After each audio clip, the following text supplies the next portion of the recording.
है दोस्तों, welcome to back my channel. ये कहानी का भाग 31 लेकर आई हूँ। तो हम बिना देरी की स्टोरी स्टार्ट करते हैं। इधर तनिष्का अपने दोस्तों के साथ कॉलेज में थी। नेहा ने तनिष्का को देख कहा, तूने असाइनमेंट कंप्लीट कर लिया? मैंने तो नहीं किया, मेरा कोई असाइनमेंट लिख दो प्लीज़। वेद ने उसके सिर पर चपत लगाते हुए कहा, तेरी लापरवाहियाँ कब खत्म होगी? लास्ट डेट आने को है और अब मैडम को असाइनमेंट याद आ रहे हैं। इशिका ने वेद को देखा और बोली, कोई नई बात तो है नहीं, इसका हर बार का है, लास्ट मोमेंट पर रोती है। नेहा ने तनिष्का को देखा और छोटा सा मुंह बनाकर बोली, यार तुम अपने उस हैंडसम हंग से करवा दो काम, मतलब तुम्हारी बात तो वो नहीं टालेगा ना। पागलों की तरह लहू है तुम्हारे पीछे। तुम एक बार कहोगी असाइनमेंट लिखने को, वो सारे असाइनमेंट लिख देगा। तनिष्का हैरानी से उसे देख रही थी, लेकिन अगले ही पल उसने सीरियसनेस के साथ कहा, नेहा ये मजाक नहीं है, मुझे इस बारे में कोई बात नहीं करनी। तुम सब भी जितना जल्दी समझ जाओ उतना बेहतर है। नेहा को भी अंदाज़ा हुआ कि शायद उसने स्वयं के बारे में बात छेड़नी ही नहीं चाहिए थी। तभी तनिष्का का फ़ोन बजा। उसने फ़ोन पिक किया तो उधर से अध्याय की आवाज़ आई, ऑफिस आ जाना तानी, शाम को घर साथ में चलेंगे। तनिष्का ने मुस्कुरा कर ओके कहा और फिर अपने दोस्तों को देख बोली, अब मैं चलती हूँ, तुम लोग अपना अपना देखो। इशिका ने उसे रोकते हुए कहा, अरे कहाँ जा रही है? कोई तुझे लेने नहीं आया क्या? और सार्थक सब भी नहीं दिख रहे। तनिष्का ने मुस्कुराकर कहा, मैं जा रही हूँ ऑफिस, शाम को अध्याय के साथ वहीं घर चली जाऊँगी। यह बोल वो खुशी खुशी कॉलेज से बाहर निकल गई, लेकिन वहीं जो स्वयं उसके पीछे था उसने तनिष्का की सारी बात सुन ली थी। उसने तनिष्का का पीछा करने का सोचा। तनिष्का ने रोड क्रॉस करके दूसरी साइड जा रही थी कि तभी अचानक एक तेज़ गाड़ी उसकी तरफ आते दिखी।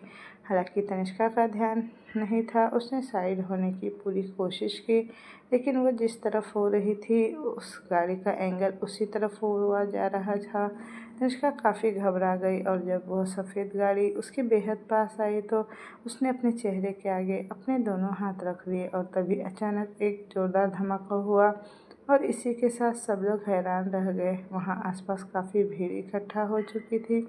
अचानक ही क्या हो गया था, किसी को कुछ समझ नहीं आया। अचानक से सड़क पर भीड़ भी इकट्ठा हो गई और सब उस तरफ देखने लगे। अंदर से नेहा, इशिका और वेद भी भागकर चले आए, लेकिन उन्होंने जब सामने देखा तो वो खुद हैरान थे। वह गाड़ी जिससे एक्सीडेंट हुआ था वह कॉलेज के दरवाजे से बाहर लगे पोल से जा टकराई। उन सब ने अब तनिष्का की तरफ देखा, जो डरी सहमी सी एक कोने की तरफ खड़ी थी। उसके पास ही स्वयं खड़ा था। स्वयं ने उसको देखते हुए आराम से कहा, तुम ठीक हो ना? कहीं चोट तो नहीं लगी ना तनिष्का? ये कहते हुए स्वयं की नज़रें तनिष्का की बॉडी को चेक कर रही थी, मानो वो पता करना चाहता हो कि सच में वो ठीक तो है ना। तनिष्का ने घबराते हुए उसकी तरफ देखा और धीरे से हाँ में गर्दन हिलाकर कहा, थैंक यू, तुम लास्ट मोमेंट पर नहीं खींचते तो पता नहीं आज क्या ही हो जाता। स्वयं ने उसके सर को थपथपाया और बोला, ऑलराइट, सब ठीक है, डरने की ज़रूरत नहीं है, मैं देखता हूँ गाड़ी में कौन था। ये बोल वो गाड़ी की तरफ बढ़ने को हुआ कि तभी अचानक से गाड़ी का दरवाज़ा खुला और जो आदमी गाड़ी में था वो बाहर निकला। हालत तो उसकी भी कुछ ठीक नहीं लग रही थी। उसके चेहरे पर मास्क लगा हुआ था। उसने एक नज़र सबके ऊपर डाली और वहाँ से तुरंत भाग खड़ा हुआ। उसे भागते देख वेद और रिवास उसके पीछे दौड़े, लेकिन लोगों की भीड़ में वह न जाने कहाँ चला गया। अचानक से वह गायब हो गया। वह दोनों को खाली हाथ वापस लौटना पड़ा। स्वयं ने उन दोनों को उस आदमी के पीछे देखा था। उसने तुरंत जाकर पूछा कौन था वह, पता चला। हालांकि स्वयं से बात करने के मूड में तो वो दोनों ही नहीं थे, लेकिन इस वक्त तनिष्का की हालत को देखते हुए उन दोनों ने स्वयं की सारी हरकतों को दरकिनार कर दिया और कहा, पता नहीं कौन था वो, भाग गया, भीड़ में न जाने कहाँ गायब हुआ, पता ही नहीं लगा। स्वयं ने अपनी मुट्ठी कसकर खींच ली। तनिष्का ने वेद को देखा और धीरे से बोली, वेद प्लीज़ बाइक से ड्रॉप कर दो मुझे ऑफिस, मुझे अध्याय के पास जाना है अभी प्लीज़। वह अभी भी काँप रही थी। नेहा और ऋषिका न जाने कब से उसे संभालने की कोशिश कर रही थी, लेकिन वो काफ़ी घबराई हुई सी लग रही थी। वेद ने भी यही सही समझा और अपनी बाइक ले आया। तनिष्का जल्दी से जाकर उसके पीछे बैठ गई और वेद ने अध्याय की ऑफिस की तरफ बाइक बढ़ा दी। तनिष्का जा चुकी थी, लेकिन स्वयं के दिमाग में यह बात नहीं निकल रही थी कि अभी क्या होने वाला था। छोटी मोटी खरीचें तो उसे भी लगी थी। असल में जब गाड़ी तनिष्का के बेहद पास आ चुकी थी तो स्वयं ने जल्दी से जाकर उसे तुरंत अपनी ओर खींच लिया और ऐसे में दोनों ही नीचे गिर पड़े। तनिष्का स्वयं के ऊपर थी और स्वयं ने उसे पूरी तरह से अपनी बाहों में छुपा रखा था, इसलिए उसे कोई चोट नहीं लगी, लेकिन स्वयं को काफ़ी चोटें और खरींचे आई थी। नेहा ने जब स्वयं की पीठ पर खून के धब्बे देखे तो वो घबरा कर बोली, तुम्हें चोट लगी है स्वयं? तुम्हारे पीठ पर खून के निशान हैं, तुम्हारी पूरी शर्ट रेड हो रखी है। तुम आराम से खड़े रहो और चलो मेरे साथ, चलो मेडिकल रूम में चलते हैं। देवांश ने भी अब उस तरफ ध्यान दिया, लेकिन स्वयं ने कुछ भी नहीं कहा। वो बस चुपचाप जाकर अपनी गाड़ी में बैठ गया और तुरंत गाड़ी अपने घर की तरफ बढ़ा दी। नेहा ने उसे जाते हुए देखा और खुद से ही कहा, यार कोई बात तो है इस आदमी में, तभी तो, वरना कौन करता है अपने प्यार के लिए इतना, वो भी उस प्यार के लिए जो कभी उसका हो ही नहीं सकता। देवांश ने उस लड़की को घूर कर देखा। हाँ, वह शुक्रगुजार था कि उसने तनिष्का को बचाया, लेकिन स्वयं की हरकतों को जस्टिफाई सिर्फ इस बेसिस पर नहीं किया जा सकता था। उसे नेहा से चिढ़ मच रही थी। ये लड़की सच में स्वयं के पीछे पागल हो चुकी थी। हो सकता था नेहा को सिर्फ उसके एफर्ट्स दिख रहे थे, लेकिन देवांश दोनों तरफ का व्यू समझ रहा था, लेकिन वह इसमें कुछ कर नहीं सकता था। हर आदमी की अलग अलग पसंद होती है, यह बात उसे पता थी, लेकिन नेहा की आंखों पर स्वयं के नाम की पट्टी काफ़ी गहराई से चढ़ी हुई थी और यह बात उसे समझ में आ रही थी। इधर वेद ने तनिष्का को अध्याय के ऑफिस के बाहर छोड़ा। तनिष्का बाइक से उतरी तो वेद ने उसे देख, आराम का ख्याल रखना अपना और घबराना मत, छोटा सा एक्सीडेंट था, ठीक है? तनिष्का ने हाँ में गर्दन हिला दी। वेद ने प्यार से उसके गाल को सहलाकर कहा, हम सब है तेरे साथ, डरने की ज़रूरत नहीं है और जीजू को मत बताना, परेशान हो जाएंगे वो बेवजह। वैसे भी ऐसा कुछ मुझे नहीं लगता था कि ज़रूर कोई शराबी होगा, पी के गाड़ी चला रहा होगा या फिर गाड़ी की कोई टेक्निकल प्रॉब्लम होगी, तो डरने की बात नहीं है, ठीक है? उसे इस तरह से केयर करते देख तनिष्का हल्के से मुस्कुराए और बोली, समझ गए, चिंता मत कर। वेद मुस्कुरा दिया और तनिष्का वहाँ से मुड़कर अध्याय के प्राइवेट लिफ्ट की तरफ चली गई। जब तक वह लिफ्ट में ना चली गई तब तक वेद वहीं खड़ा रहा और उसके चले जाने के बाद वेद ने वापस अपनी बाइक मोड़ ली। तनिष्का केबिन में आई तो राम और अध्याय दोनों केबिन में बैठे थे। राम ने उसे देखते हुए कहा, अरे तानी, आ गई तुम?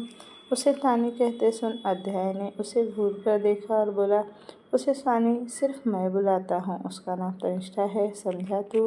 तनिष्का बोली, उसे मेरी बहन है, मेरी मर्जी में चाहे जो बुला उसे, तो होता कौन है मुझे रोकने वाला? राम ने मुंह बनाकर जवाब दिया, उसका पति हूँ, तो फिर भी ये पूछने की हिम्मत कर रहा है कि मैं कौन हूँ? सीरियसली राम? अध्याय ने एक बार फिर से कहा। राम ने उसे घूरा और बोला, हवा आने दे, आया बड़ा पति वाला, मैं भी तो उसका भाई हूँ। तनिष्का उन दोनों को हैरानी से देख रही थी। उसने उन दोनों को चुप कराते हुए कहा, चुप करो दोनों, दिमाग मत खराब करो, भूख लगी है यार, खाना मंगा कर दो। उसके इस तरह से बोलने पर वो दोनों चौंक कर तनिष्का को देखने लगे। ये लड़की ठीक तो थी ना? इसे आखिर हुआ क्या था? इस तरह से बिहेव क्यों कर रही थी? लेकिन फिलहाल उसकी भूख मिटाना ज़्यादा ज़रूरी था। राम ने जल्दी से कहा, मैं लेकर आता हूँ ना, हाइपर क्यों हो रही हो यार? यह बोल वो जल्दी से उठकर केबिन से निकल गया।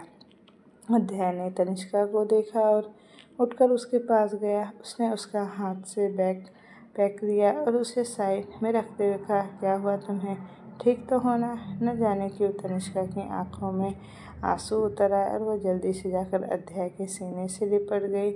अभी जिस सिचुएशन से वह निकल कर आई थी वह उसे अब तक डरा रही थी।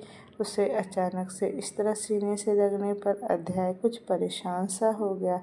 उसने उसे अपनी बाहों में कसते हुए कहा, हे क्या हुआ तानी, ठीक तो होना तुम? कुछ हुआ है क्या? मुझे बताओ, कोई दिक्कत है क्या? कुछ अच्छा नहीं लग रहा क्या? आखिर बात क्या है? लेकिन तनिष्का अपनी बात अध्याय को बताकर उसे परेशान भी नहीं करना चाहती थी, इसलिए उसने जल्दी से ना में गर्दन हिला दी और फिर खुद को संभालते हुए अपने आंसू रोककर अध्याय की तरफ देखते बोली, कुछ नहीं, बस ऐसे ही मन किया।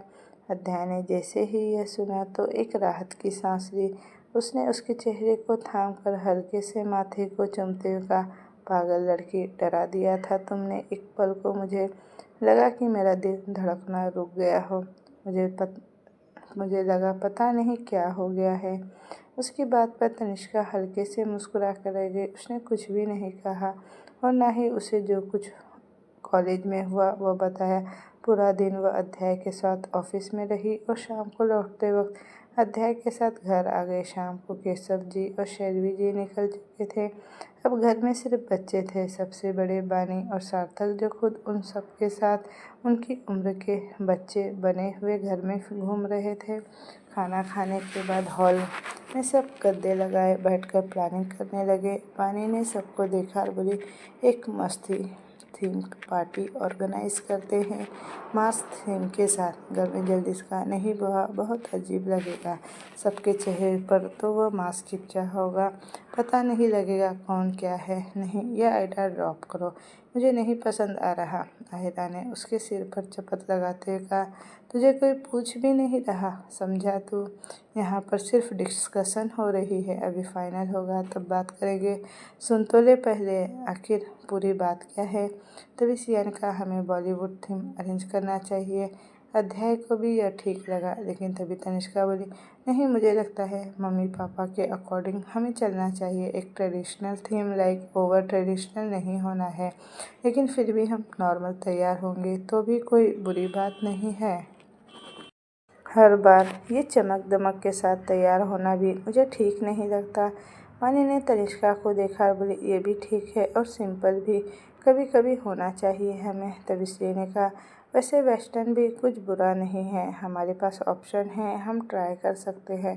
लाइक सिर्फ एक थीम डिसाइड करते हैं कि अगर आदमियों के लिए हम 3 पीस सूट डिज़ाइन कर रहे हैं तो वहीं सारी औरतें और लड़कियों के लिए एक ही टाइप की ड्रेस होगी। उसके फॉर्मेट, उसके डिज़ाइन अलग हो सकते हैं, कलर अलग हो सकते हैं, लेकिन एक टाइप की ड्रेस। बानी ने उसकी बात सुनकर जल्दी से कहा, इंटरेस्टिंग यार, यह कुछ अलग साउंड भी कर रहा है। आहिरा ने कहा, बात तो सही है कि। तभी तनिष्का ने बात काटते हुए कहा, अरे क्या सही है, मुझे नहीं पहनना वेस्टर्न, मैं पक चुकी हूँ। सब उसे देखने लगे।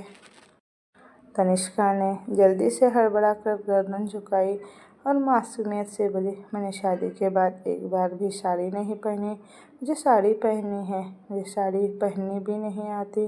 सब उसकी शक्ल देखकर हंस पड़े। आहिरा ने कहा, भाभी इतनी सी बात, मैंने तो आपको पहले दिन ही साड़ी दी थी, आपने ही सूट पहना था, मुझे पहननी नहीं आती थी ना। तनिष्का ने कहा तो राम ने सबको देखकर कहा, भाई मेरी बहन बोल रही है तो एक बार तो हम ट्राई ले सकते हैं ना। वैसे भी आगे यार तनिष्का और अध्याय की एनिवर्सरी आएगी तो हम कुछ और ट्राई मार लेंगे, अभी के लिए इसके मन के अकॉर्डिंग ही काम कर ले। वैसे भी इस घर में इसकी बात टालने वाला ही कौन है, जो ये कहेगा वो तो होगा ही। ये सुनते ही तनिष्का ने अपने दांत चमका दिए और बोली, बिल्कुल, तभी तो जल्दी से मेरी बात मान लो। तनिष्का की बात को भला कौन टालता। सबने उसकी बात मान ली और उसके अकॉर्डिंग ही आगे की तैयारियां होने लगी। उसके पास सिर्फ 2 दिन थे। देखा जाए तो परसों की शाम को तो केशव जी और शैलवी जी लौट आने वाले थे और जब तक लौटते तब तक सारी तैयारियां हो जानी चाहिए थी। उसी के अकॉर्डिंग उन्हें काम करना था।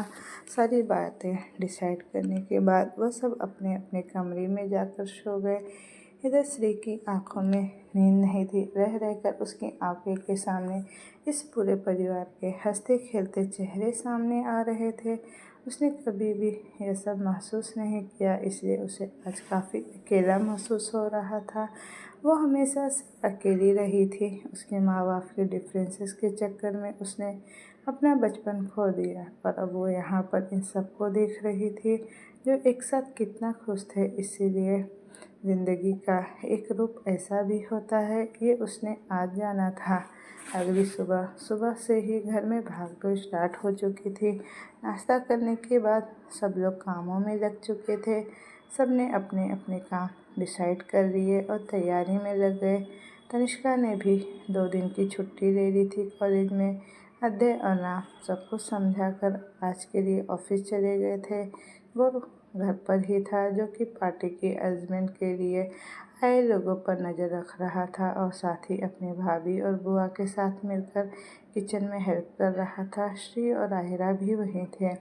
गर्व ने तनिष्का को देखा और बोला, भाभी आप सबके ड्रेस का अरेंजमेंट भाई करने वाले हैं, तो और कुछ आपको चाहिए तो मुझे बता दो, मैं घर पर ही मंगवा दूंगा, क्योंकि इतना टाइम नहीं है कि हम शॉपिंग के लिए जाए। बानी ने उसकी बात पर हामी भरते हुए कहा, बात तो सही है, वैसे कुछ मुझे नहीं लगता ज़रूरत पड़ेगी।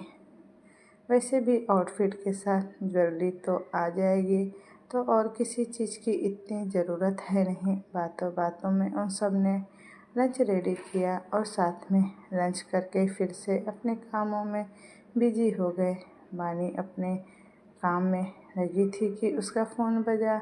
उसने फ़ोन उठाया तो उधर से एक लड़की की आवाज़ आई। उसने हड़बड़ाते हुए कहा, मैम डिस्पैचिंग में प्रॉब्लम हो गई है, सब कुछ यहीं पड़ा है, अभी तक डिस्पैच नहीं हो पाया। यह सुनकर बानी ने तुरंत कहा, ये क्या बकवास है, जो माल कल डिस्पैच होना चाहिए था वो आज और अभी तक यहीं पड़ा है, क्या मैंने कहा नहीं था। उस लड़की ने फिर से कहा, एक्चुअली मैम दिक्कत यह हुई कि उसकी जगह पर दूसरा माल डिस्पैच हो गया।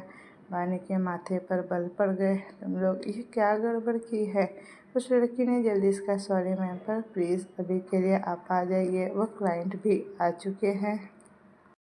बानी ने गहरी सांस भरकर कहा, एक काम ठीक से नहीं होता, तुम लोगों से सब कुछ समझाया था, फिर भी गड़बड़ कर दी। वेट करो, आ रही हूँ मैं। सार्थक ने उसे गुस्से में देखा तो बोला, क्या हुआ है तुम्हें, क्यों इतना भड़क रही हो। बानी ने उसे देखा और कहा, काम पर गड़बड़ हो गई है, जाना पड़ेगा। सार्थक हल्के से मुस्कुराकर बोला, तो इतना भड़कने की क्या बात है, चलो मैं लेकर चलता हूँ। बानी ने भी हाँ में गर्दन हिलाई और सार्थक के साथ निकल गई। वो जल्द ही अपने ऑफिस पहुंची। हालांकि बानी का कोई इतना बड़ा काम नहीं था, वो फैब्रिक सप्लाई का छोटा सा स्टार्टअप था, लेकिन वो उससे भी काफ़ी खुश थी, क्योंकि वह उसने खुद खड़ा किया था। बानी जल्दी से अंदर गई तो अंदर क्लाइंट बैठे थे। उसने घूरकर अपने असिस्टेंट को देखा, फिर हल्के से मुस्कुराते हुए क्लाइंट को देख ग्रीट करते हुए कहा, hello ma'am, how are you. सामने मौजूद औरत कोई लगभग 50-55 साल की रही होगी। देखने में उसकी पर्सनालिटी और लुक्स काफ़ी अच्छे थे। नाम था सावित्री शुक्ला। उसने मुस्कुराकर बानी से कहा, हेलो, इस बार पहली बार मुझे तुम्हारी गलती बताने के लिए आना पड़ा है, वरना आज से पहले कभी ऐसा नहीं हुआ कि तुम्हारी तरफ से कोई गलती हुई हो। बानी ने शर्मिंदगी से सर झुकाते हुए कहा, I am sorry Mrs Shukla, actually मुझे खुद देखकर करना चाहिए था, मैं थोड़ा सा काम में बिजी हो गई और पता नहीं ये सब कैसे हो गया। वह औरत उसे देख हल्के से मुस्कुराई और उसका हाथ पकड़ उसे बैठने को कहा। बानी ने एक नज़र सार्थक को देखा तो सार्थक ने पलकें झपकाकर उसे इशारा किया कि वह यही है। सावित्री जी ने उसकी यह आंखों ही आंखों की बातें देखी तो खुद को मुस्कुराने से रोक नहीं पाई। उसने बानी को देखा और कहा, इतना घबराने की ज़रूरत नहीं है। वैसे भी हम काफ़ी सालों से साथ में काम कर रहे हैं और मुझे कभी भी शिकायत का मौका नहीं मिला। ये पहली बार हुआ है, इसीलिए मैं खुद चली आई।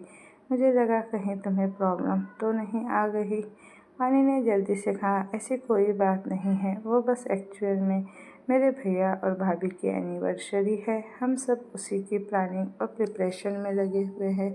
सावित्री जी ने मुस्कुराकर कहा, कोई बात नहीं। उन्होंने एक नज़र सार्थक को देखा, जो वहीं दूसरी तरफ खड़ा बाकी के सारे माल की डिस्पैचिंग चेक कर रहा था। वह नहीं चाहता था कि इस बार जो गड़बड़ हुई वो दोबारा हो।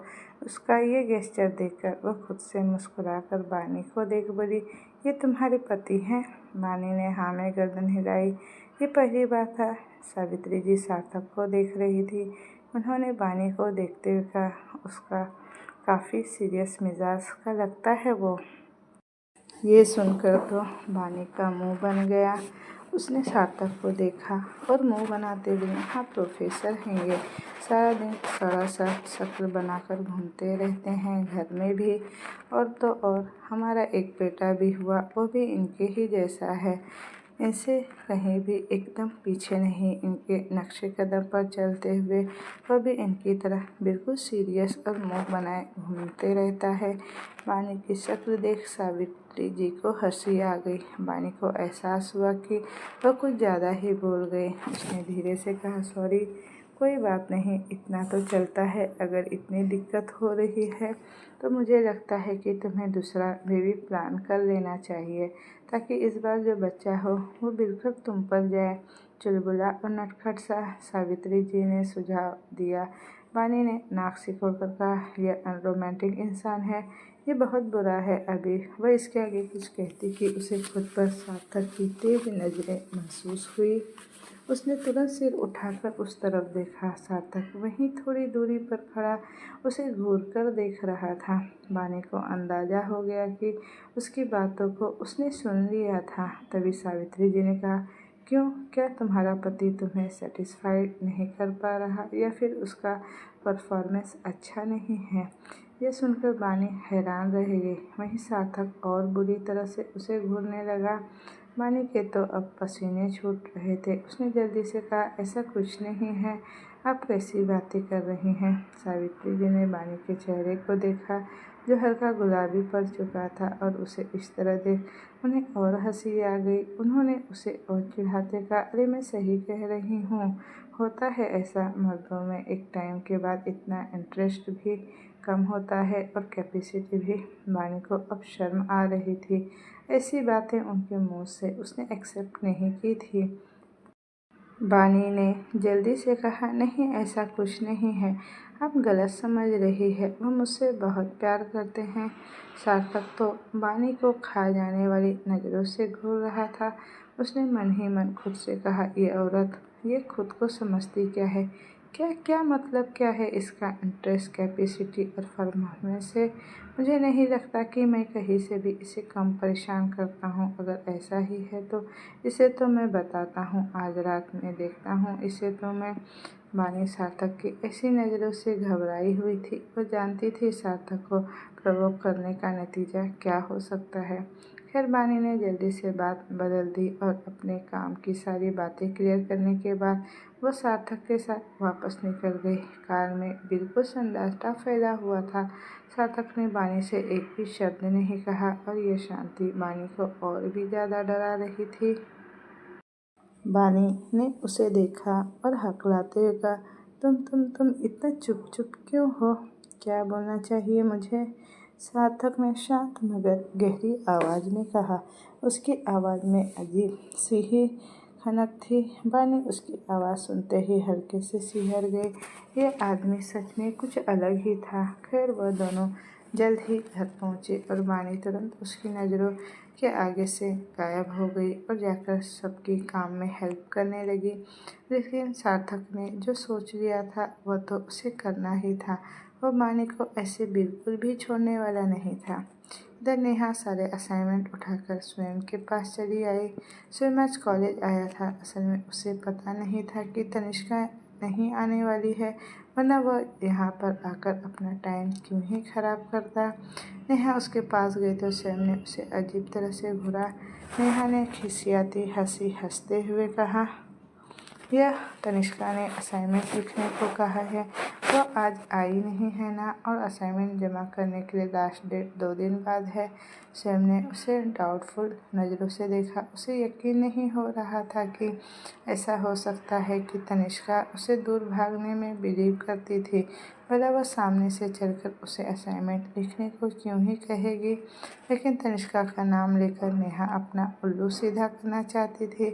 अब जब उसने तनिष्का का नाम ले ही लिया तो स्वयं ने पास मना करने का कोई ऑप्शन नहीं था। उसने चुपचाप सारे असाइनमेंट लिए और कहा, ठीक है, अब परेशान मत करो मुझे। नेहा खुश हो गई और तुरंत हाँ में गर्दन हिलाकर वहाँ से भाग गई। उसने किसी को कानों कान इस बारे में खबर तक पढ़ने नहीं दी कि उसने क्या कांड किया है। स्वयं ने उस असाइनमेंट को देखा, लेकिन उसके दिमाग में अभी वो एक्सीडेंट ही चल रहा था और उसके पीछे उसने किसी को इनविटेशन करने के लिए भी भेजा था, क्योंकि वह भी जानता था कि जिस तरह से वो गाड़ी चली आ रही थी वो नॉर्मल तो नहीं लग रहा था। इसके पीछे आखिर था कौन, स्वयं को बस ये जानना था। शाम को राम और अध्याय भी घर लौट आए और हॉल का नज़ारा देख दोनों हैरान रह गए। पूरे हॉल में यहाँ से वहाँ तक सब कुछ बिखरा पड़ा था और काम करने वाले सेना पूरी पसरी हुई अस्त व्यस्त पड़ी थी। राम ने उन सबको देखा और बोला, यह क्या कर रखा है तुम सब ने। गर्व ने अपनी गर्दन उठाते हुए उसे देखा और बोला, आप दोनों आ गए, हमें हिम्मत नहीं बची है अब। जितना हो सकता था हमने कर दिया, अब आप जानो आपका काम जाने। भूख लगी है, खाना ऑर्डर कर दो, क्योंकि घर में खाना बनाने की किसी की हिम्मत नहीं बची है।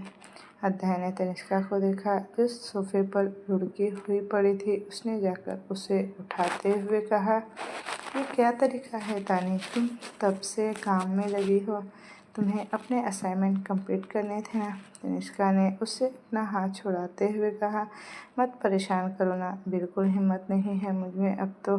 कोई मुझे यह भी कह दे कि किचन में मोमोज रखे हैं, जाकर खा लो, उतनी भी हिम्मत नहीं है कि मैं उठकर चली जाऊं। राम और अध्याय ने एक दूसरे को देखा, फिर गहरी सांस भरी। राम ने कहा, मैं पहले खाना ऑर्डर करता हूँ, फिर ये जो भंगार इन लोगों ने फैलाया है उसे साफ करते हैं।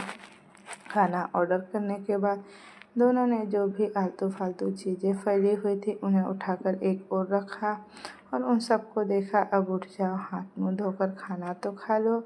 उनकी बात सुनकर वह सब किसी ज़ॉम्बी की तरह उठकर हाथ मुंह धोकर वापस आकर वहीं पसर गए। आहिरा ने अध्याय को देखा और बोली, वह आपके वर्कर्स बीच में धोखा देकर भागे, मुझे नहीं पता था ऐसा होगा। अध्याय ने उसे देखकर कहा, बेटा भूल मत, तूने किया था डेकोरेशन के लिए उन्हें हायर, मुझे मत बोल अब कुछ। आहिरा ने मुंह बना लिया। थोड़ी देर बाद खाना आ गया और सब आराम से खाना खाने लगे और खा पी कर चुपचाप सोने चले गए। तनिष्का कमरे में आई और आते ही बेड पर पसर गई। उसे इतना भी जहमत नहीं उठाई कि ब्लैंकेट ओढ़ ले। अध्याय जो उसके पीछे आया था उसको देख हैरान था। उसने उसे उठाते हुए कहा, असाइनमेंट लिखो तनिष्का, जाकर सोना नहीं है अभी, कल बिल्कुल टाइम नहीं मिलने वाला और परसों पार्टी में वैसे भी टाइम नहीं मिलेगा, और फिर तुम्हें सबमिट भी तो करने हैं ना असाइनमेंट लिखो, चलो चलकर। तनिष्का ने मासूम सी शक्ल बनाकर उसे देखा, कहा, नहीं मुझसे अब नहीं होगा, मुझे नींद आ रही है, मैं बहुत थक गई हूँ, मुझे बहुत काम किया है मैंने, आप लिख दो ना असाइनमेंट, मुझसे नहीं होगा। यह बोल उसने अपने उस बड़े से टेडी बियर को हक कर लिया और आंखें बंद कर ली।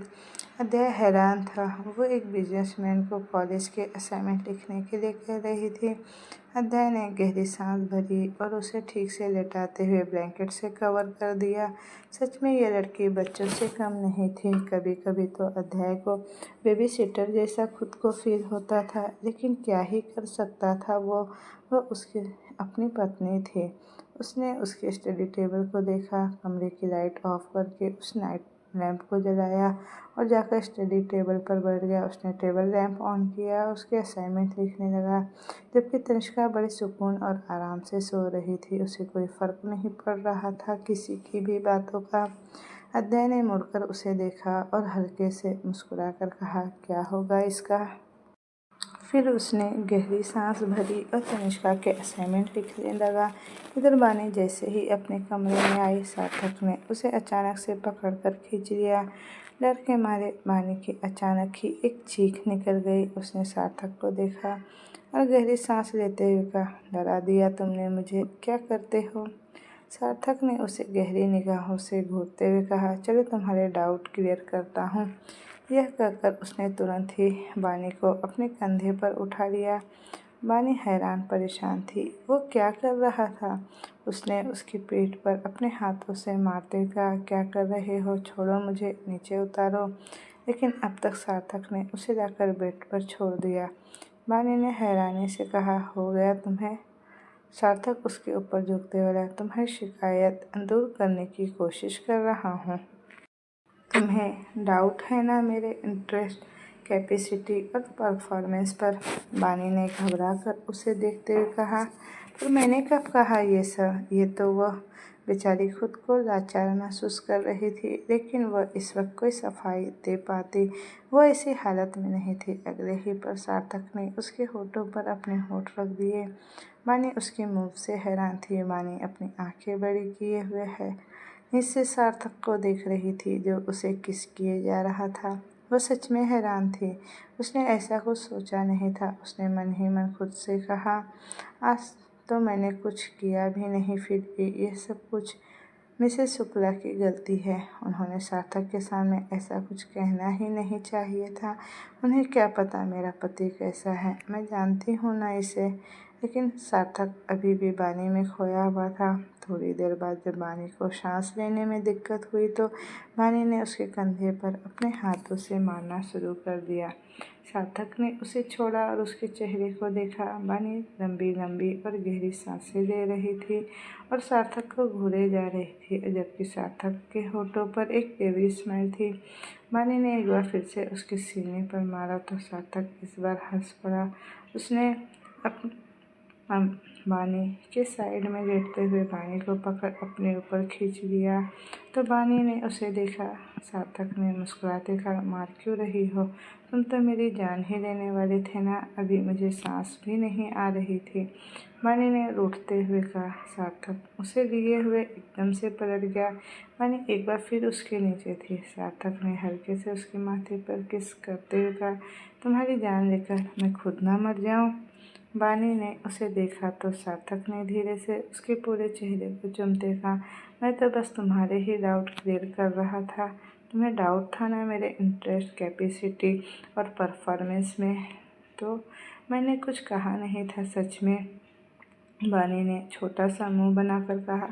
सार्थक ने उसे देखा तक नहीं और हल्के से उसकी गर्दन को चूमते हुए कहा, आई रियली डोंट केयर। ये कहते हुए उसने हल्के से बानी के कॉलर बोन पर बैठ किया। बानी की हल्की सी सिसक निकल गई।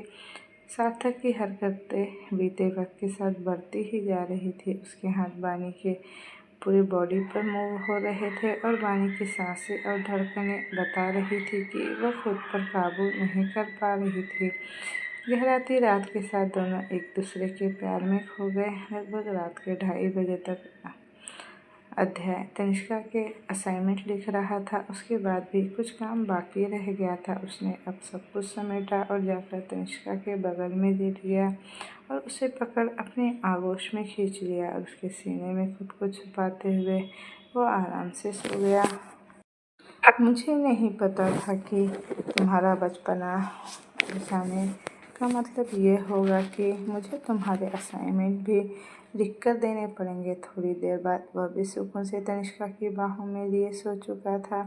अगली सुबह एक बार फिर पूरे घर में अफरा तफरी मची हुई थी। सब लोग कमरे में लगे हुए थे। पूरा दिन पार्टी की तैयारी में यूं ही निकल गया, किसी को पता ही नहीं चला। रात को एक बार फिर अध्यय ने तनिष्का के बचे हुए असाइनमेंट लिखे। अब अगला दिन पार्टी का दिन था।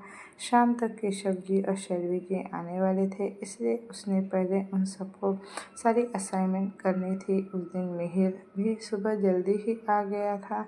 आहिरा को देखकर उसे न जाने कैसा अजीब सा ही सुकून मिल रहा था। उसे नहीं पता था कि उसके अंदर चल क्या रहा था।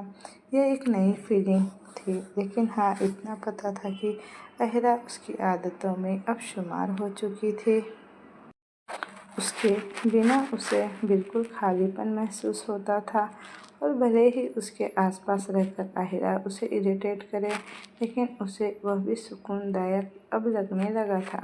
शाम तक सब कुछ तैयार था। अध्याय और राम ने एक बार फिर सारी तैयारियां चेक की और आखिर में तैयार होने चले गए। अध्याय कमरे में आया तो उसकी नज़र साड़ी में उलझी तनिष्का पर पड़ी। उसे तनिष्का को ऐसे देख हंसी आ गई।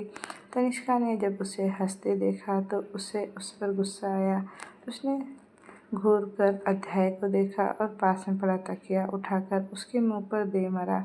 अध्याय हैरान था। वह इतना गुस्सा तो कभी नहीं करती थी। अचानक से उसे हो क्या गया था? तनिष्का ने उसे घूरते हुए कहा, मुझ पर हंसना बंद करो और हेल्प करो मेरी, मुझसे नहीं हो रहा है ये। वह लगभग बेहोशी हो चुकी थी। अध्याय ने उसे देखकर कहा, अरे तुम्हें ही तो साड़ी पहनी थी, रुको सिया को बुलाता हूँ, वह हेल्प कर देगी।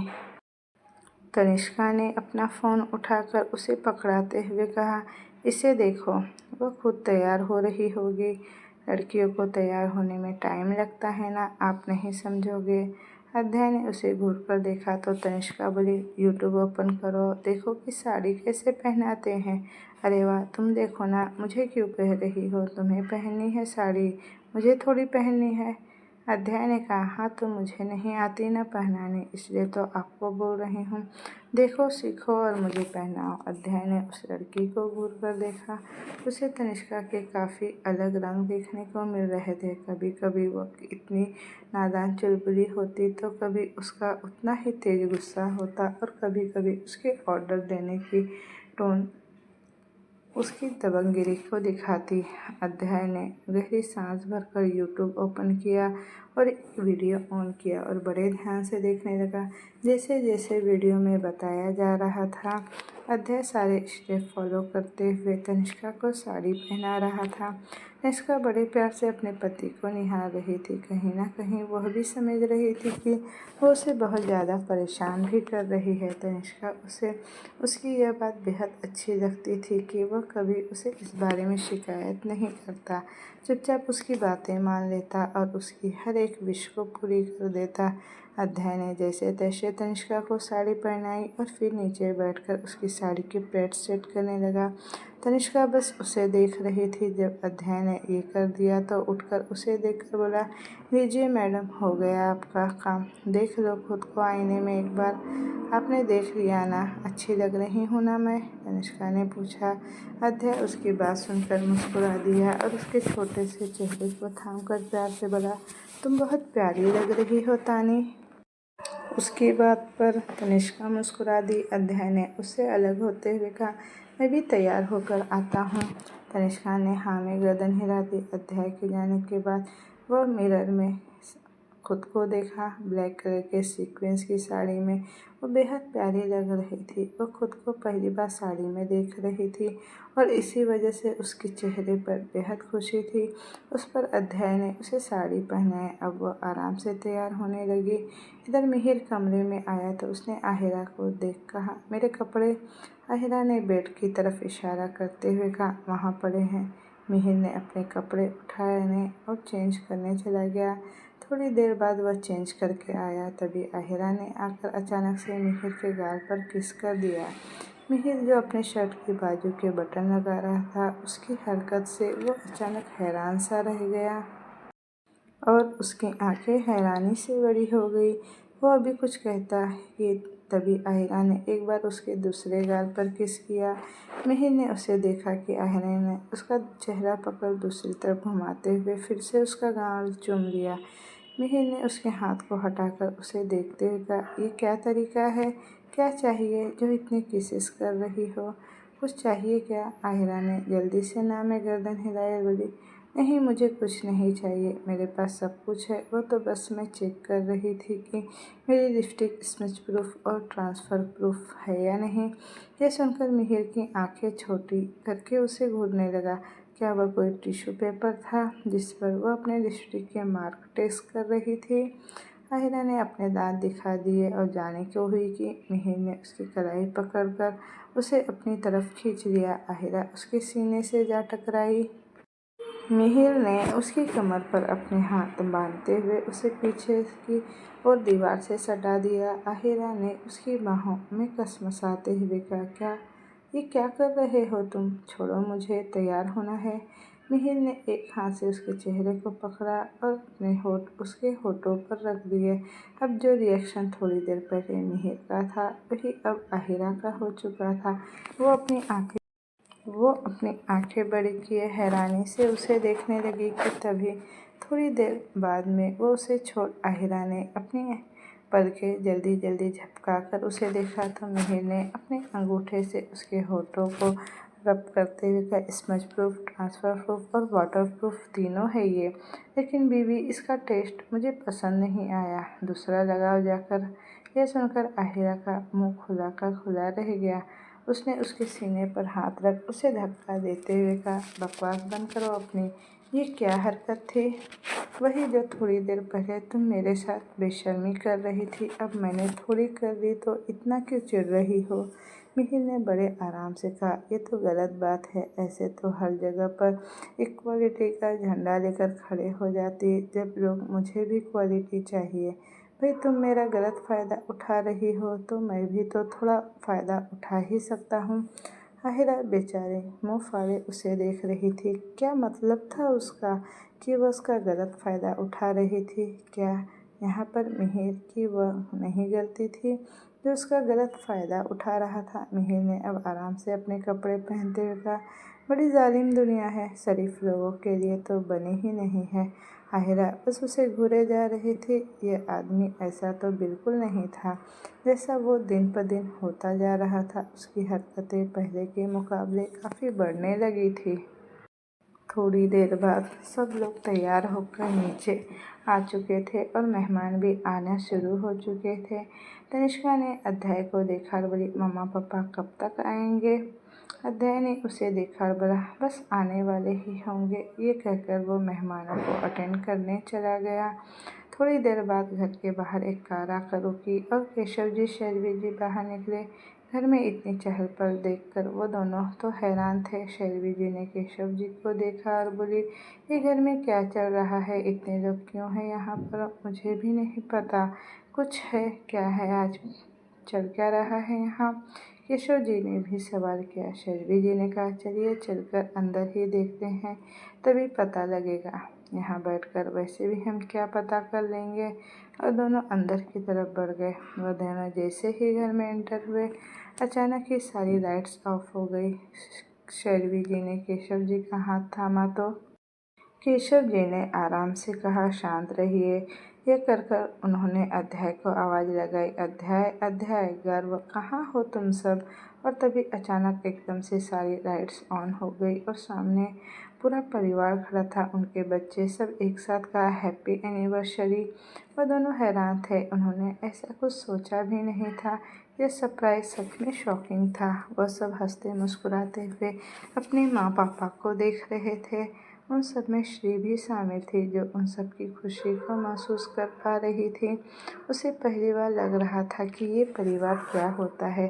पहली बार उसे ये एहसास हो रहा था कि प्यार क्या होता है। और जितना उसे ये महसूस हो रहा था, उतना ही खुद में वो खालीपन भी महसूस हो रहा था। वह कभी भी ये सारे एहसास जी नहीं पाई थी। इस बात का उसे अब अफसोस हो रहा था। वह इस वक्त सिर्फ ये सोच रही थी कि काश अगर वह मिहिर के साथ भी रहती तो कम से कम अवंतिका जी का प्यार तो उसे मिल पाता। लेकिन फिर दूसरी बात मन में यह आई कि उसके वहाँ रहने से शायद मिहिर का प्यार बढ़ जाता। वह कुछ तय ही नहीं कर पा रही थी और उन सबको देख उसे अपनी ज़िंदगी के उस एक सबसे खूबसूरत हिस्से के खोए रहने का बेहद दुख हो रहा था। तनिष्का ने जल्दी से जाकर उन दोनों का हाथ पकड़ा और मुस्कुराकर बोली, हैप्पी एनिवर्सरी मम्मा पापा। शैलवी जी ने हैरानी से कहा, ये सब क्या है तनिष्का? पार्टी मम्मा पार्टी, तनिष्का ने झट से कहा। केशव जी ने मुस्कुरा कर कहा, अच्छा। तनिष्का ने जल्दी से हाँ में गर्दन हिलाई और बोली, अब आप जाकर जल्दी से तैयार हो जाओ मम्मा पापा, आप लोग फिर मस्ती करेंगे हम। उसे इतना खुश देखकर वो दोनों मुस्कुरा दिए और फिर अपने कमरे में तैयार होने चले गए। तो दोस्तों, ये कहानी अब मैं यहीं तक रहने देती हूँ। इसका नेक्स्ट पार्ट में जल्द ही लेकर आऊँगी, तो मुझे कमेंट में बताइएगा आपको स्टोरी कैसी लगी। अगर अच्छी लगी और इसी तरह की स्टोरी चाहिए तो मेरे चैनल को लाइक शेयर एंड सब्सक्राइब ज़रूर कीजिएगा। Thank you for watching. Bye bye.